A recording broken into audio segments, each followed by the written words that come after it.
미술 회화의 거장 하면은 떠오르는 인물이 몇 명 있죠.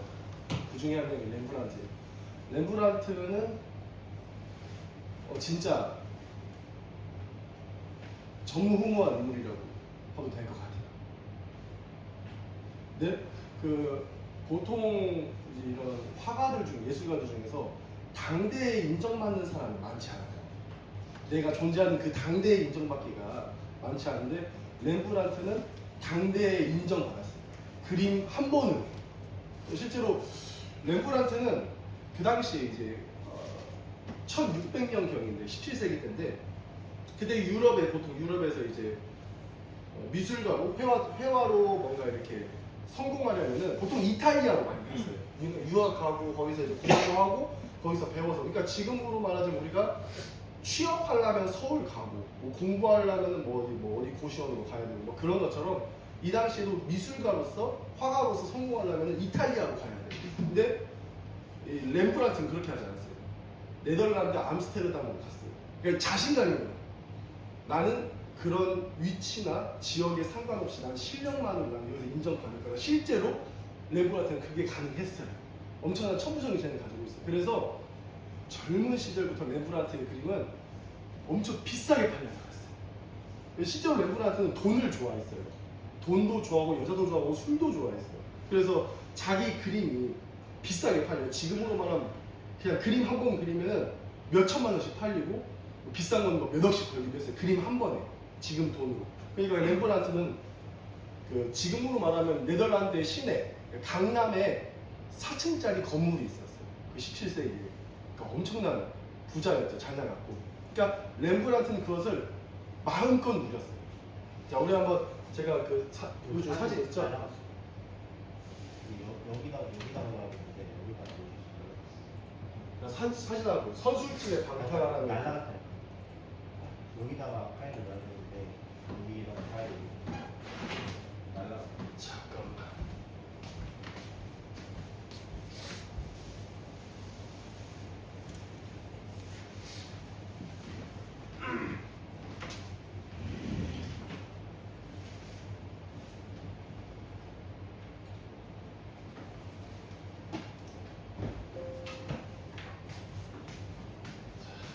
내가 쳐봤는데 되던데?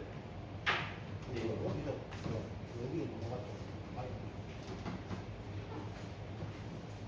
넘어가면 이걸 써야 되는데.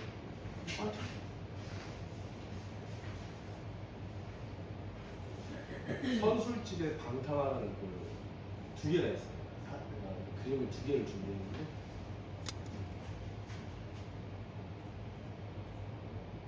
이게 맞아. 딱 두 개가 있어요. 그림을 두 개가 있는데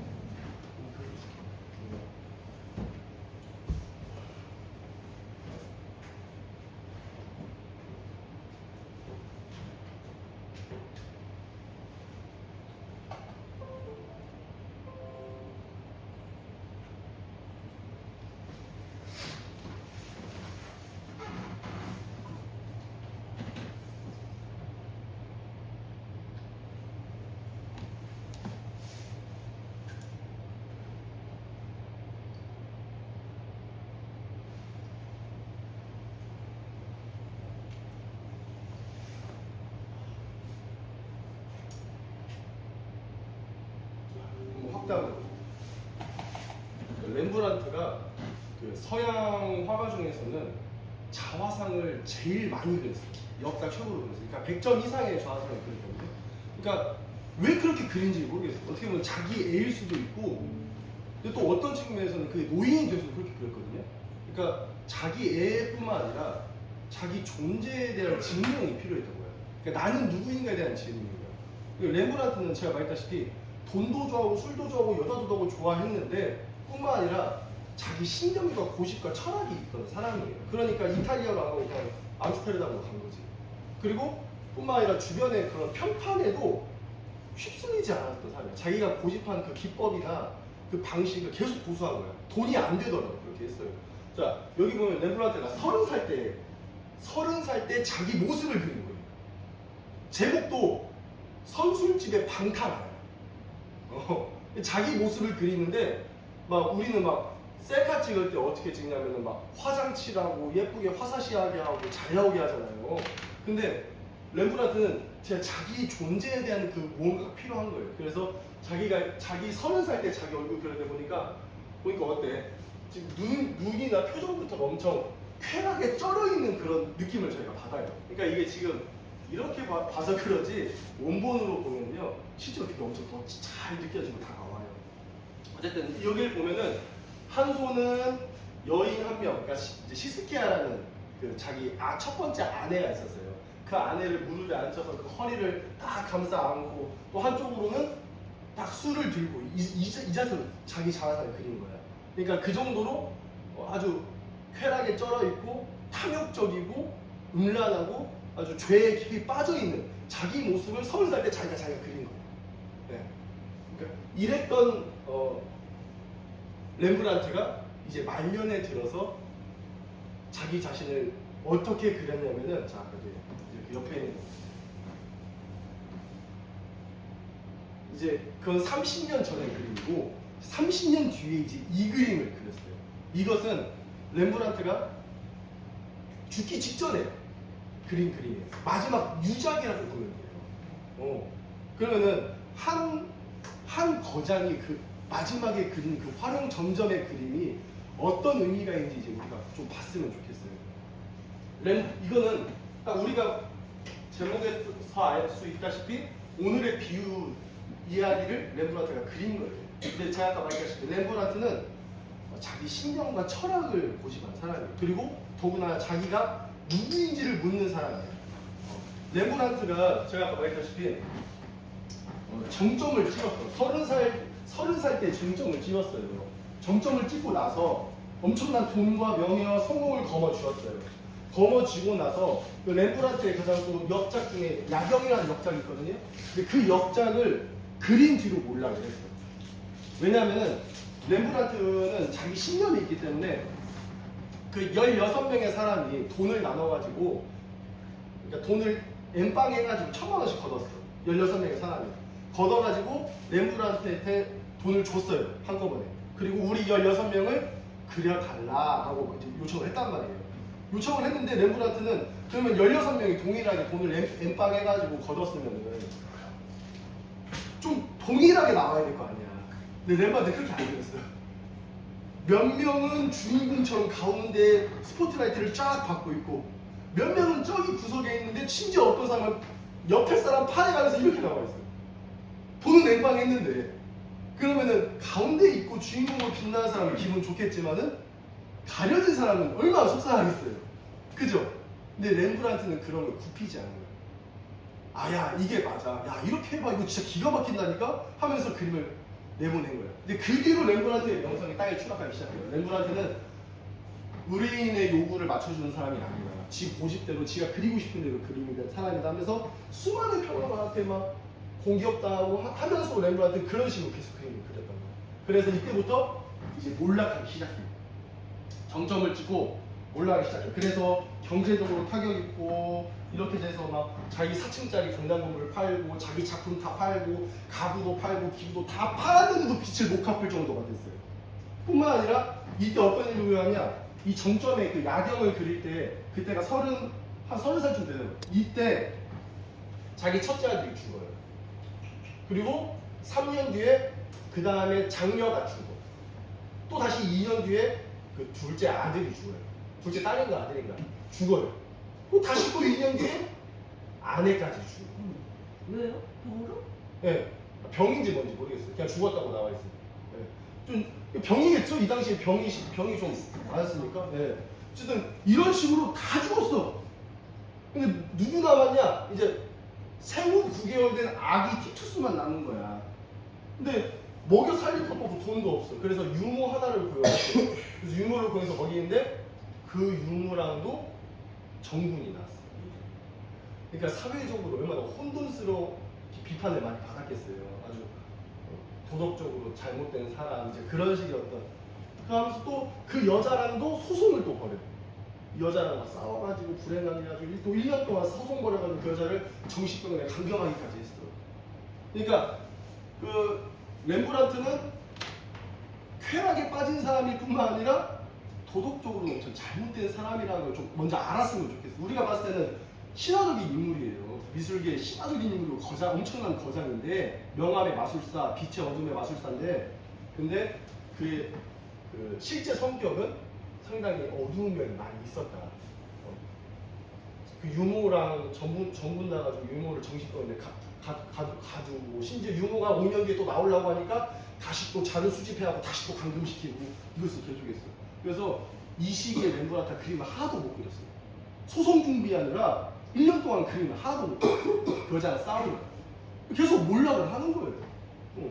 그러다가 이제 두 번째 아내를 또 맞이하게 됐어요. 근데 그 두 번째 아내도 자기보다 먼저 죽었어요. 그리고 막내 아들 티투스도 자기보다 먼저 죽었어요. 심지어 성격도 안 좋은데, 그래서 렘브란트가 60살이 넘어섰을 때 이제 혼자가 된 거예요. 2명의 아내 보내고 4명의 자식을 다 보냈어요. 이제 인생에 아무도 없는 거야. 손자도 없고 자녀도 없고 아내도 없고 아무도 없어. 그냥 그림만 고독하게 방 안에서 그리는 사람이 된 거예요. 그때 그 말년에 그린 렘브란트의 그림이에요. 죽기 직전에. 그러면은 한 화가의 거장이 이때에 돈 때문에 그림을 그릴까? 절대 아니에요. 이 자기 신념이 있고 자기 철학이 있고 자기 인생의 스토리가 있고, 그런 이 사람 또 누구보다 자화상을 제일 많이 그리고 내가 누구인지에 대한 질문을 끊임없이 하는 이 화가는 돈 때문에 이 그림을 그리지 않았어요. 자기 내면의 빛을 위해서, 무언가를 위해서, 영적인 것을 위해서 그리기 시작한 거예요. 실제로 영적인 사람이에요, 이 사람은. 그래서 이 그림이 그렇게 이렇게 평가받는 거고. 렘브란트는 말년에 하나님 품을 기억하는 거예요. 하나님 품에 들어갈 것을 기억한 거예요. 이제 너무 지친 거예요. 기나긴 싸움과 수많은 사랑하는 사람들의 죽음들을 보면서 6명의 사랑하는 사람이 다 죽고 이제 지친 거예요. 이제 렘브란트는 젊었을 적에 쾌락에 절여있던 내 모습, 도덕적, 윤리적으로 너무 잘못된 내 모습, 이제 그 모습에 지쳐있는 그때에 자기의 자화상을 이 둘째 아들에 투영시킨 거예요. 여기 둘째 아들 볼게요. 그림이 너무, 제가 고화질로 가져온다고 해서 고화질로 가져온 건데 좀 차질이 나네요. 한쪽 신발은 벗겨져 있고 한쪽 샌들은 씻겨 있어요. 그리고 여기 발은 피투성이에요. 그리고 여기 머리카락 봐봐. 보니까 이 머리카락이 유전적으로 대머리가 아니라 찢겼어요, 지금 누구한테. 여기 아빠랑 형은 머리숱이 풍성해 보니까. 근데 렘브란트 둘째 아들, 투영한 자기 둘째 아들은 머리가 저한테 찢겼어요. 이거 엄청 처참한 모습인 거예요. 근데 이 모습에서 뭐가 특징이냐? 이 단검이 특징이냐? 단검. 이 당시에 그 단검은 신분을 상징해요. 검, 지팡이, 단검, 뭐 옷 같은 거 신분을 상징하는데, 이 렘브란트 둘째 아들, 자기의 그 젊은 시절에 자기는 쾌락에 절여서 하나님의 형벌을 받았고 하나님의 저주를 받아서 그렇게 괴로워하고 있는 와중에 하나는 놓지 않은 거야. 그게 바로 뭐냐? 이 단검을 놓지 않았다는 걸 지금 이 그림에 그리고 있는 거예요. 단검. 이 단검은 정체성이야. 내가 비록 아들의 지위를 다 잃었어. 머리도 뜯기고 신발도 뜯기고 옷도 다 더러워졌어. 근데 아직 내 신분을 표시할 수 있는 단검은 포기하지 않았다는 거야. 그러니까 아직 내가 아버지께로 돌아올 수 있는 징표를 가지고 있다는 거야. 내가 아직 최소한의 인간성만큼은 내가 가지고 있다는 것을 렘브란트는 이 그림에 그려내고 있는 거예요. 그뿐만 아니라 이제 여기 다시 또 위로 가야 돼요. 위로 가면은 아버지가 나오잖아요. 아버지 품에 보면은, 자, 렘브란트가 빛을 많이 활용해요. 여러분 봐봐. 야 하민아, 하람이, 혜진이, 하민이야, 성화야. 봐봐라. 아니 4명이 전멸하면, 아니 5명이 앉아있는데 그 중에 4명이 전멸하면은 나 지금 누구한테 설교하고 있는 거냐? 야 이거 끄자. 아니 제가 원래 이런 설교 잘 안 해요. 누구 한 인물에 대해서 설교 안 해요. 처음이에요. 설교 인생 13년 동안 처음이에요. 이런 설교 한 번도 안 해봤어요. 항상 성경 안에서 막 성경 위주, 스토리 위주로 하고 대지 위주로 하는지 이런 설교 안 했어요. 내가 이런 설교 한 데는 이유가 있고 여러분들한테 좀 시사하는 바가 있을 것 같아서 내가 하는 거예요. 좀 그러니까 잠 자지 말고 수그리지 말고 한번 봐봐요. 너무 식상하게 생각하지 마. 여러분 여러분 그림 보는 거 별로 안 좋아해요? 야 혜진아 너 그림 보는 거 별로 안 좋아해? 성아도 그림 보는 거 별로 안 좋아해? 너 그러면 국중밥 얘기하잖아. 물론 어렵잖아요. 그림 있지 사실 않지만. 우리가 네. 전공자 아닌 다음에는 네. 우리가 흔히 알리는 피카소 이런 거 너무 잘 알지만 렘브란트까지 뭐 모네까지 아는 건 몰라요? 전공자들은 아니까 관심도가 좀 덜한 거죠. 그 여러분 신학자 중에 칼바르트 알죠? 칼바르트 알지? 내가 많이 말했잖아. 칼바르트가 조직신학계의 거장인데 칼바르트의 저서 중에서 아주 눈에 띄는 저서 제목이 하나 있어요. 모차르트, 모차르트요. 음악가인데. 음악가인데. 음. 칼바르트가 일생을 교의학 그 연구에 일생을 바쳤어요. 조직신학에 일생을 바쳤던 사람. 근데 그 사람의 저서를 나 칼바르트 참 정말 좋아하거든. 쭉 보다가 너무 눈에 띄는 제목 하나 있는 거야. 모차르트. 난 그래서 이 칼바르트 동명이인가 해가지고 봤는데 아니 칼바르트가 썼더라고. 아니 어떻게 하나님을 증거해야 되고 하나님을 연구하고 하나님에 대한 그 진리를 밝히는 그 사람이 왜 모차르트에 대한 책을 썼을까? 라는 생각을 했는데 그 모차르트의 음악 속에서 놀라운 하나님의 창조 섭리를 느낀 거예요. 칼바르트가. 모차르트는 하나님의 창조를 위대하게 노래한 사람이다.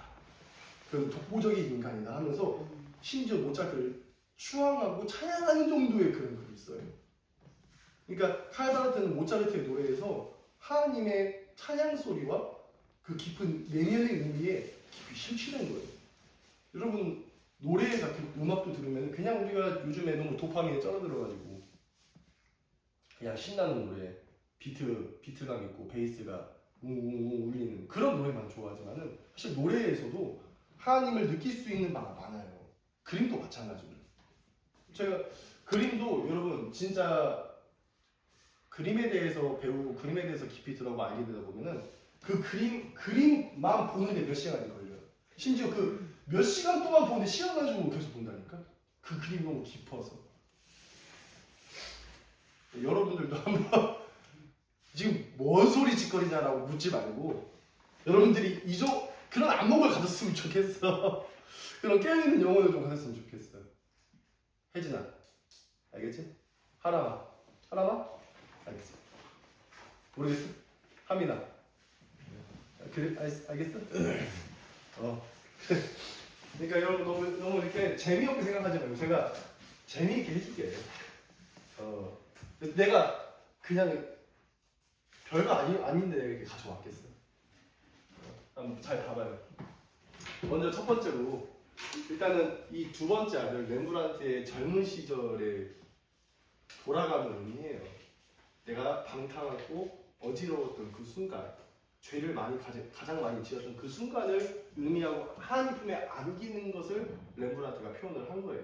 근데 여기 보면은 아버지가 나오잖아. 아버지가 나오는데 첫 번째로 아버지의 표정이 우리가 보면은 두 아들 이야기를 보면은 아버지가 기뻐서 막 잔치하는 장면이 나오잖아요. 그리고 첫째 형은 들판에 일하다가 막 들어가기 싫어하는 장면이 나오잖아. 근데 지금 그런 장면이 전혀 아니야. 이것은 뭘 의미하냐면 제가 아까 말했다시피 렘브란트는 지금 사실을 표현하는 게 아니에요. 자기 내면, 용어에 대한 자화상, 하나님에 대한 고백을 지금 계속 그리고 있는 거예요. 사실 표현이 아니에요. 자기가 느끼고 있는 그 바를 그리고 있는 거예요. 렘브란트는 그렇게 하나님 품에 들어갔어. 근데 지금 하나님의 표정이, 아버지의 표정이 뭐였냐면은 어때? 막 기뻐서 이렇게 춤추고 막 잔치하고 있어? 막 환하게 이빨 보면서 웃기고 있어? 그게 아니잖아요. 아버지의 표정은 뭔가 엄청 지쳐 있어. 분명히 성경은 기뻐서 춤춰서 잔치하고 있는데 렘브란트가 그린 아버지는 뭔가 눈이 보일 듯 말 듯하고 뭔가 엄청 지쳐 있고 근데 따뜻한 품으로 안고 있는 아버지의 모습을 그리고 있어요. 그뿐만 아니라 이 아버지 이 빛을 따라가야 돼. 렘브란트는 여러분 제가 말했죠. 렘브란트 라이팅이라는 용어가 있는 것처럼 렘브란트는 이 빛의 이동을 잘 봐야 돼요. 명암을 잘 봐야 돼. 빛이 아버지 머리로 시작해요. 그러고 나서 그 빛이 밑으로 흘러가잖아. 흘러가다가 어디에서 절정을 이루어요? 작은 아들 등에서 졌거든요. 그러니까 하나님의 위로가 당신의 손으로 나가는 것을 지금 의미하고 있는 거예요. 근데 또 이 하나님의 손이 나가는데 이 손의 특징을 잘 봐. 야, 지훈아 이거 좀 확대해봐라. 자, 손이 지금 어떻게 생겼니? 이 손을 치우고. 자, 여러분, 자 지금 손의 차이가 좀 느껴져요? 느껴져 지금 손의 차이가? 이게 이 손 어떻게 생겼어요? 그치. 이 손은? 그렇지. 어떻게 알았어요? 아빠 손, 엄마 손이에요. 그죠? 손이 엄청 거칠잖아. 반대 손은 엄청 부드럽잖아. 렘브란트가 의도한 거야. 당연히.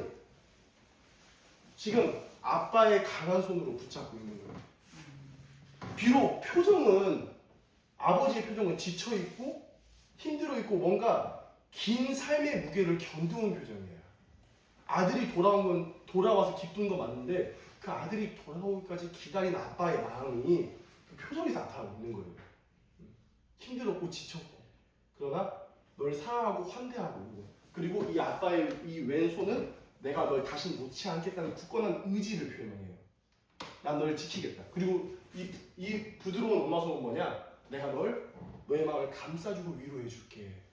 이 렘브란트는 지금 돌아온 탕자에서 그 자신의 좌상을 그리고 있는데 다시 이제 축소시켜봐요. 근데 이제 이 빛을 따라가다 보면은 당연히 이제 옆으로 가야 돼. 이게 누구겠어요? 여기 누구야? 이 사람 누구예요? 형이야, 형. 근데 지금 형이 어떻게 있냐면은 다 축소시켜봐요, 축소. 형이 어떻게 있냐면은 자, 형이 상당한 거리를 두고 있죠. 당연히 우리가 성경에서 봤다시피 비난하는 눈이에요. 판단하는 눈이고 상처받은 눈이고 심지어 이 형은 아빠랑 동생한테서까지 거리를 벌리고 있어. 그리고 아주 고준 지팡이는 뭔가 이 형의 굳은 신념과 결심을 나타내는 것 같아요. 갖고 있는 이 두 손도 마찬가지예요. 그렇죠? 이 표정도 마찬가지예요. 그렇게 바라보고 있어요. 근데 놀랍게도 여러분 렘브란트는 이 첫째 형에다가도 자기 자아상을 그려넣었어요. 우리가 보통 성경을 봤을 때 이 두 아들 비유를 봤을 때 보통 어릴 적 미숙했을 때에는 이 두 아들 비유가 방관자 입장에 서게 돼요. 자, 여기 지금 3명의 사람이 있거든요. 축소시켜봐요. 여러분 여기 사람 있는 거 보이지? 보여요? 보이죠? 이쪽이 안 보이게끔 해놨잖아. 렘브란트가 의도적으로 이렇게 안 보여요. 의도적으로 이렇게 그려놨어. 이게 뭐냐면은 이 사람은 지금 이 상황에서 가장 멀리 떨어지는 사람. 즉 성경을 읽었을 때 두 아들 비유를 읽었을 때 어쩌라고라는 사람이야. 이게 나랑 무슨 상관이야 라는 사람을 지금 그려놓은 거예요. 그리고 점점 가까이 오면서 그래서 관찰자 입장이 되는 거야. 이 사람은 공감하는 사람이고 이 사람은 판단하는 바리새인 같은 사람이에요. 렘브란트 지금 그렇게 그려내고 있어. 이 여자는 뭔가 이 가족사에 대한 사정을 알고 있는 사람으로 그렸어요. 그러니까 아빠와 아들에 대한 마음을 어느 정도 스토리를 알고 이해하는 여자로 그려내고 있어. 반면에 이 남자는 뭐냐? 귀족이고 팔짱 끼고 있고 뭔가 눈 표정이나 그런 모습에서 알 수 있다시피 바리새인의 역할을 하고 있어요. 판단하고 있다는 거야. 즉 지금 이 두 아들 비유를 제3자 입장에서 바라보는 사람들이 있다는 거야. 우리도 이 두 아들의 비유를 들었을 때 이렇게 생각하는 사람이 있어. 아유, 쟤는 왜 그러냐. 그죠? 아유, 쟤는 왜 그러냐. 아유, 쟤 첫째 아들은 왜 저러고. 아유, 둘째 아들은 저 탕자 같은 놈. 그렇게 바라보는 사람이 있단 말이야. 분명히 누군가 그럴 거야. 아유, 저 탕자 같은 놈. 그것은 아직 성경 안으로 못 들어간 거예요. 아직 이 성경의 내용이 뭘 의미하는지 진짜 못 들어간 거예요. 아직 회개의 그 순간에 그 이야기의 주인공 안으로 못 들어간 거예요. 관찰자 입장에 있는 거야. 그냥 공감하거나 그냥 약간의 공감, 스토리를 알고 있는 공감이거나 판단하거나 그 관찰자에 있는 거야. 우리는 이 3명 안으로 들어가야 돼. 렘브란트 지금 그거를 빛으로 유도하고 있어요. 렘브란트는 자기가 둘째 아들이라는 걸 고백을 하고 있는가 동시에 자기가 첫째 아들이라는 것도 지금 고백하고 있어. 렘브란트는 판단했어. 비난했고 정죄했어. 자기가 최고인 줄 알았어. 내가 의로운 줄 알았어. 이렇게 살면서 이렇게 했다니까? 이게 여러분 상당히 뭔가 대조되는 것 같고 공존할 수 없는 것처럼 보이지만은 이 두 개는 공존할 수 있어요. 누군가를 판단하면서 방탕하게 살 수 있어. 위선적이면서도 추악하게 살 수 있어요. 렘브란트는 지금 그걸 그리고 있어. 두 가지 측면. 자, 그게 어디서 나오냐면은, 자, 지금 봐봐. 얼굴에 반절만 그려냈잖아. 여기 보면 첫째 아들이 반절만 그려냈죠. 반절만 빛이 나온다는 건 뭐야? 이 반대편은 어떻다는 거야? 짙은 어둠이 그려져 있다는 거야. 그러면 그 짙은 어둠이 있냐? 바로 여기 있잖아. 지금 보면은 첫째 아들과 둘째 아들 얼굴이 반쪽씩 나오고 있죠? 자, 첫째 아들은 지금 얼굴에 어느 편이 나오고 있어? 왼편 나오고 있죠? 자, 둘째 아들은 얼굴에 어디 편이 나오고 있어? 오른편이 나오고 있잖아. 여러분, 이런 걸 잘 이해해야 돼요.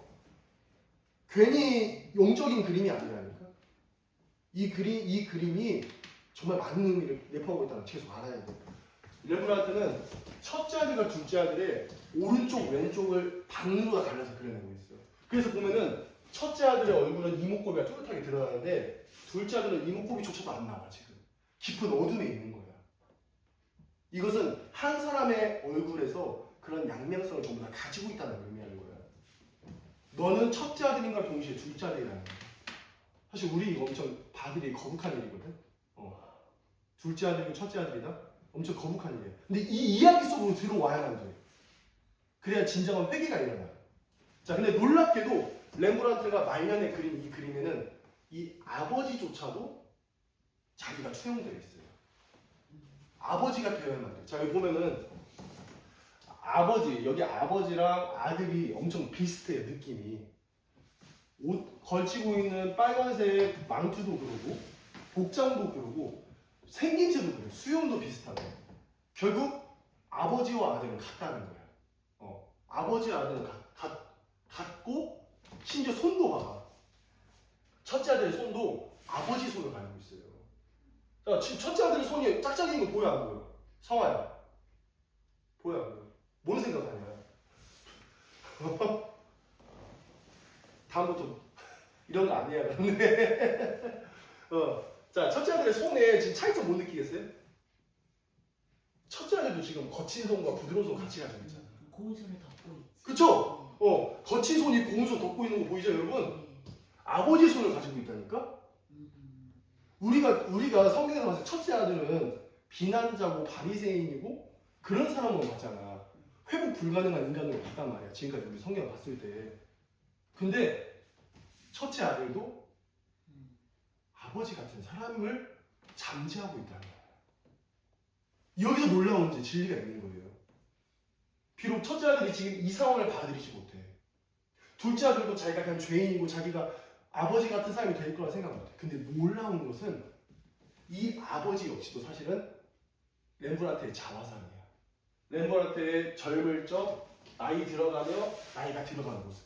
그거를 지금 그려내고 있는 건데 결국에는 이 아버지도 사실은 젊었을 적에, 어릴 적에 첫째 아들, 둘째 아들과 같은 탕자였다는 것을 의미하고 있는 거야.